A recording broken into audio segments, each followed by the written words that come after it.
Sejarah komunikasi pada mulanya hanya merupakan upaya atau cara manusia menyampaikan ide, gagasan, kemauan, hasrat, dan lain sebagainya. Upaya tersebut hanya supaya manusia bisa saling berhubungan. Pada waktu itu, komunikasi tidak dianggap sebagai sesuatu yang harus diberi perhatian, dikaji, atau distrukturkan. Namun pada abad ke-5 sebelum Masehi, di Yunani berkembang suatu ilmu yang mengkaji proses pernyataan antara manusia yang diberi nama retorika, yang berarti seni berpidato dan berargumentasi, yang bersifat mengunggah atau seni yang menggunakan bahasa secara lancar untuk mempengaruhi dan mengajak. Retorika mendapat pembahasan khusus, bahkan beberapa pemikir itu menempatkan retorika sebagai hal penting dalam masyarakat dan pemerintahan. Latar belakang ilmu komunikasi sebagai ilmu. Asal-usul ilmu komunikasi itu sendiri sebenarnya tampil pada zaman Yunani kuno sebelum Masehi yang digagas oleh Aristoteles. Dalam gagasan tersebut, ia menyebutkan bahwa dalam komunikasi itu terdapat komunikator, pesan, dan penerima.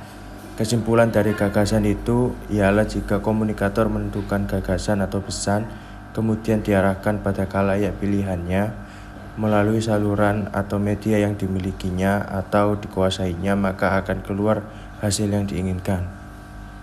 Dalam perkembangan selanjutnya, gagasan itu terus dikembangkan, kemudian melahirkan dua bentuk komunikasi yang masing-masing berkembang di benua yang berbeda. Pertama, ilmu publisistik di Jerman. Kedua, ilmu komunikasi massa di Amerika. Perpaduan dari kedua bentuk inilah yang menetaskan ilmu komunikasi yang kita kenal sekarang ini. Perpaduan ini tidak lepas dari upaya-upaya Stapers melalui karya Gardner. Artinya, itu merupakan titik awal tampaknya ilmu komunikasi. Selanjutnya, munculnya teknologi sebagai alat komunikasi. Sejarah perkembangan teknologi informasi dari komunikasi juga tak lepas dari sejarah peradaban manusia di bumi. Pada zaman dulu, penyampaian informasi juga dilakukan mulai dari gambar-gambar yang terletak pada dinding gua, peletakan tonggak sejarah berupa prasasti. Berikut ini adalah perkembangan TIK mulai dari zaman prasejarah sampai ke zaman modern sekarang ini.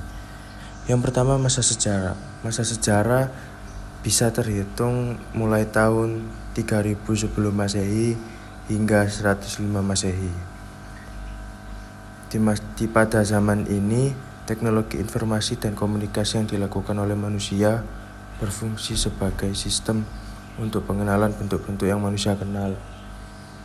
Untuk menggambarkan informasi yang diperoleh, mereka menggambarkannya pada dinding-dinding gua tentang berburu binatang dan buruannya. Pada masa ini, manusia mulai mengidentifikasi benda-benda yang ada di sekitar lingkungan tempat tinggal mereka, kemudian melukiskannya pada dinding gua tempat tinggalannya. Lalu, yang kedua adalah masa modern. Pada masa modern ini berada di kisaran tahun 1400 Masehi sampai dengan sekarang. Contohnya pada tahun 1455. Pada tahun ini untuk pertama kalinya Johann Gutenberg mengembangkan mesin cetak dengan menggunakan plat huruf yang terbuat dari besi dan dapat diganti-ganti dalam bingkai terbuat dari kayu.